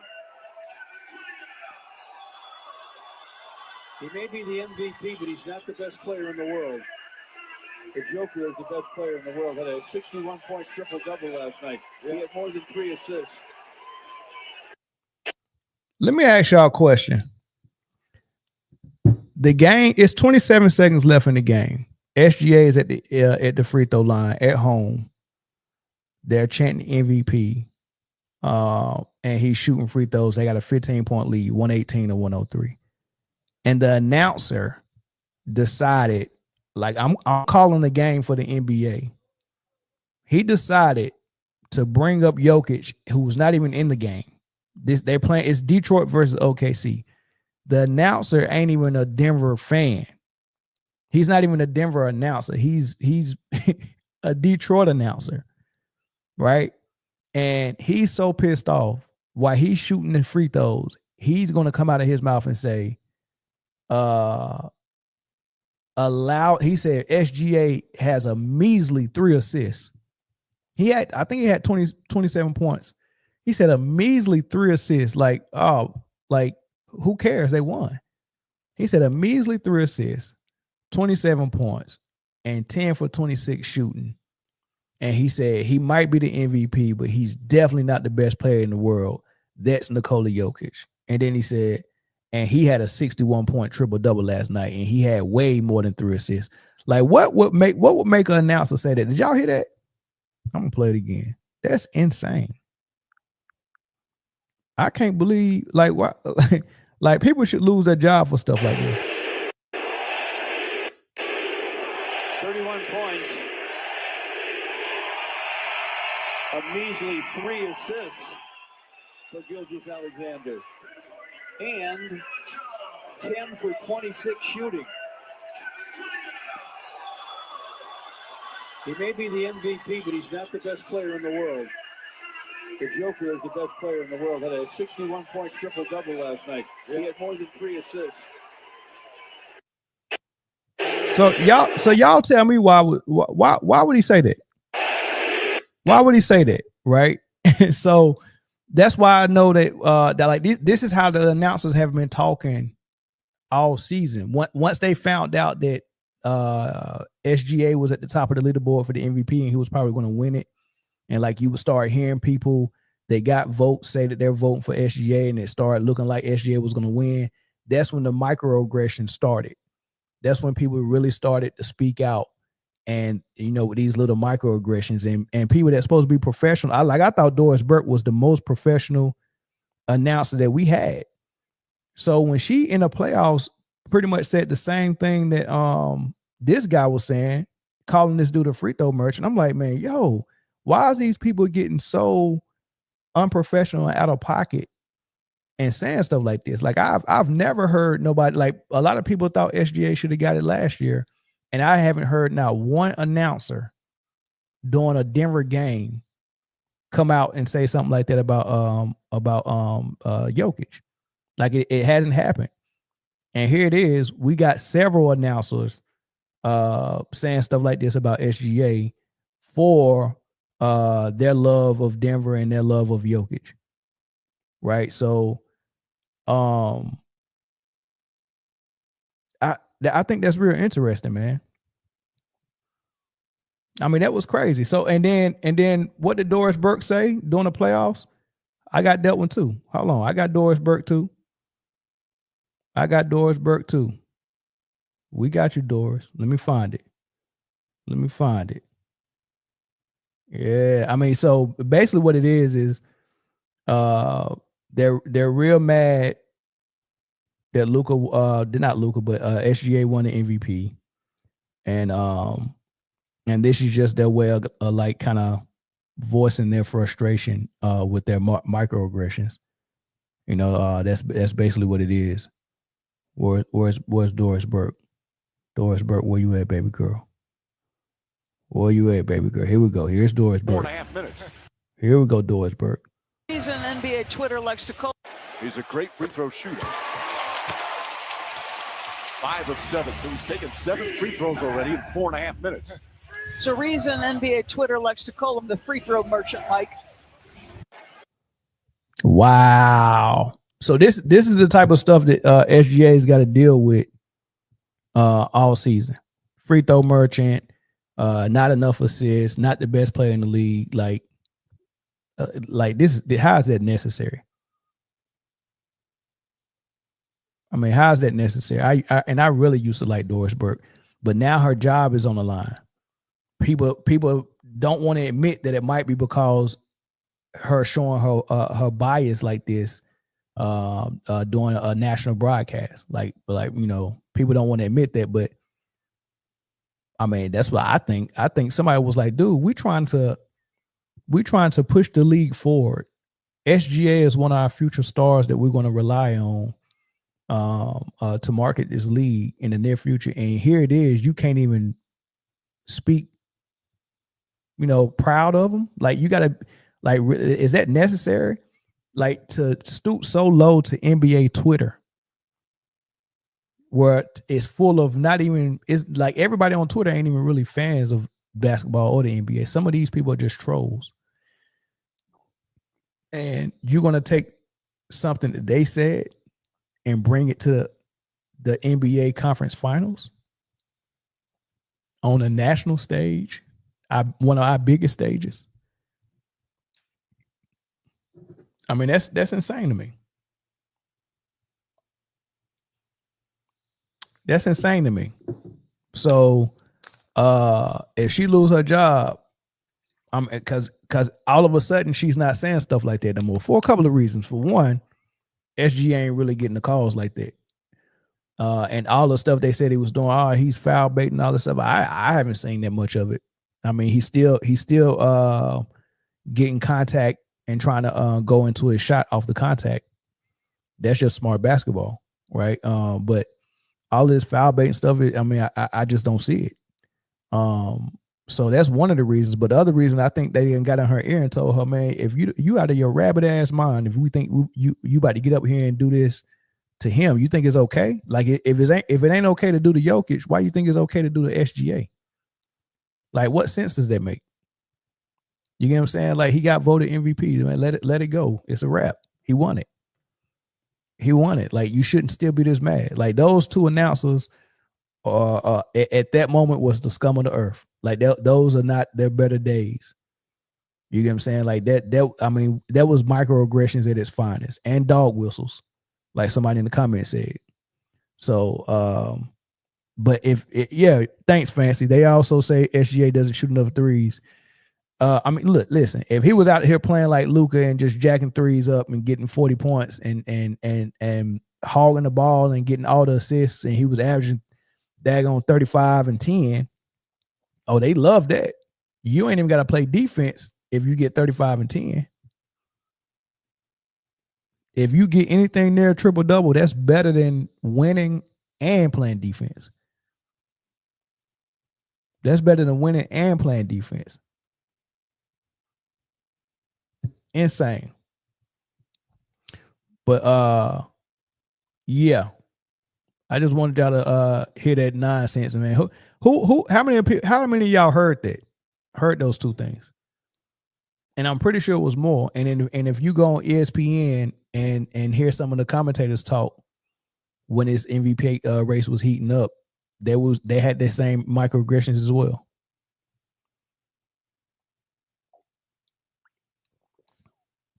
Man, that water is good. All right, y'all.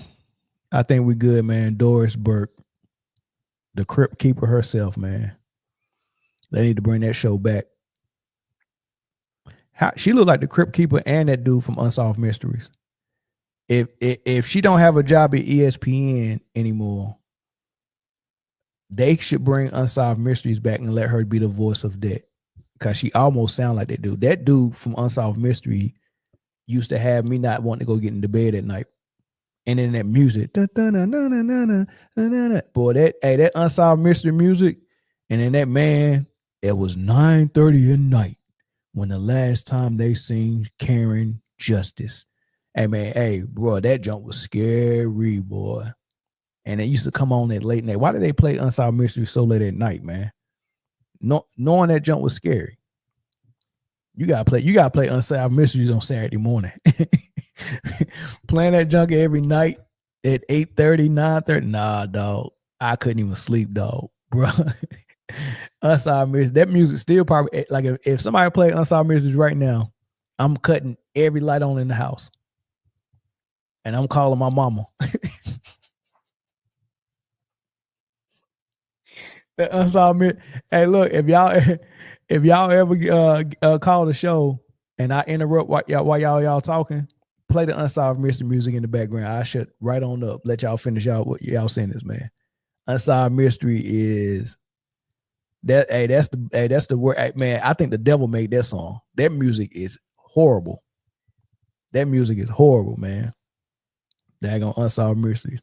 We used to have ghosts on the ships too in the Navy.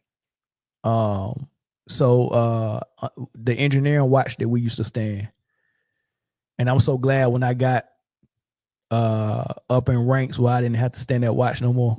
You know what I mean? But like when you're a young buck, it's a roving watch. So it's like you go into all these different equipment spaces where they got AC generators and they got switchboards and all these gauges and meters you got to go and read and take readings on. Make sure the equipment running right and nothing's overheating and all that stuff, right?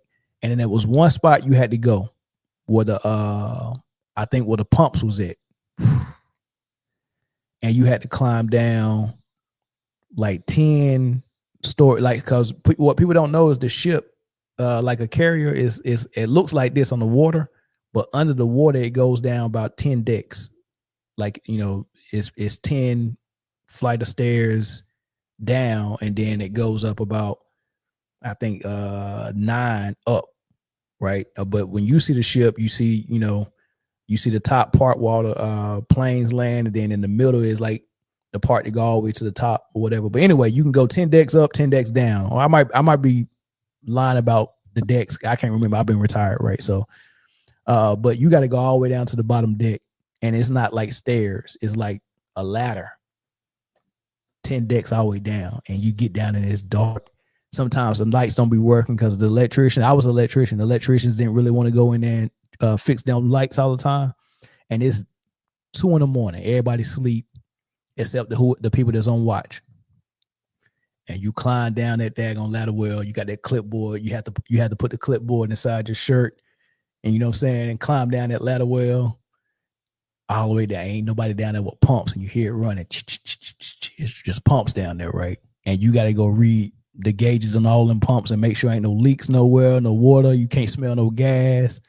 And the crazy thing is the CHT pumps is, at pump, we call it CHT. It stands for something, but we say CHT was short for shit because that's what is really pumping all the shit off the ship. You know what I mean? But they was telling us about how the H2S gas, if things ain't working properly, it can let off the H2S gas. So if you smell rotten eggs, you probably could die. So while you climbing down there, you be like, man, I hope ain't nothing leaking out here, man. I hope I don't smell no H2S, because you might not make it out. You got to sound an alarm, cover your face, get up out of there real quick. So you thinking about dying while you going down there. Then when you get down there, they say it's ghosts down there. They say it'd be dead sailors walking around in uniform. Bro, crazy. You know how many people get down to that ladder well and look down there and just listen? Man, ain't nothing wrong, man. They just write the numbers down on that jump. I ain't climbing down there.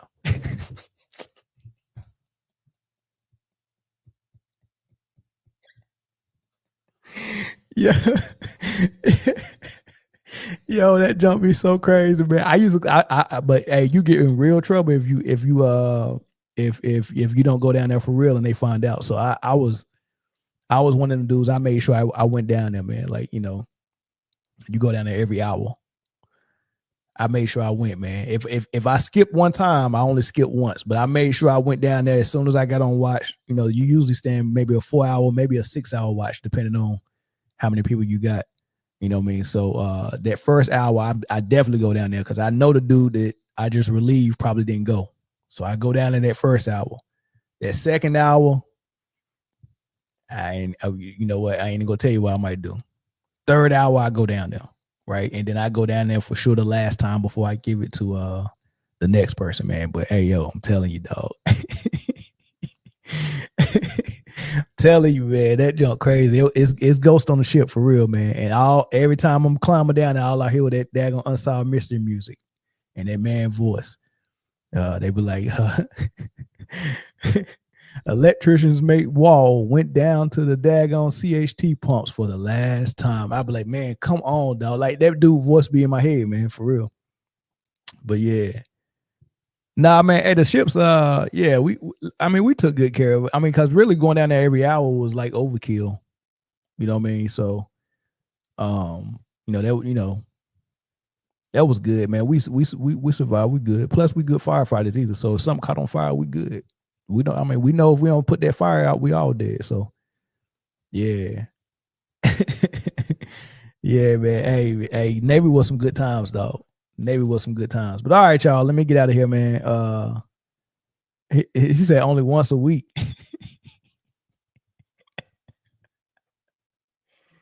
Nah, you stood there watch every day. If you had a lot of people in your division, maybe every other day. You know what I mean? But yeah, you gonna be standing there watch that whole, and we out to sea for 6 months, at least. It's been times that the ship that's supposed to replace you is too broke down to come and replace you. So they be like, hey man, y'all gotta do 2 more months. So sometimes your 6 month might turn into an 8 month. You get what I'm saying? So yeah, man, Navy was great. That's why, hey, look, that's why we all disabled when we retire. You do 21 years of that junk, man, and then climbing up down ladder wells, man, your back and your knees. You know what I mean? Crazy, yo. Crazy, man. But it was good times though. It was good times. Hey man, hey look, ain't nobody about to lose no sleep to be up with you at 2 a.m. Walking no spaces. You know what I mean? You work so much on that ship, man. When it's time for you to get a shower and go to sleep, ain't nobody wasting no sleep, dog. Now, when we was real young, sleep didn't matter to us, dog. We'll be up all night playing PlayStation when we should be sleeping. Up all night playing Madden or something like that. You know what I mean? And then emailing your girl if you got one. You make sure you email them. You know what I mean? People up all night gambling, playing spades, dominoes.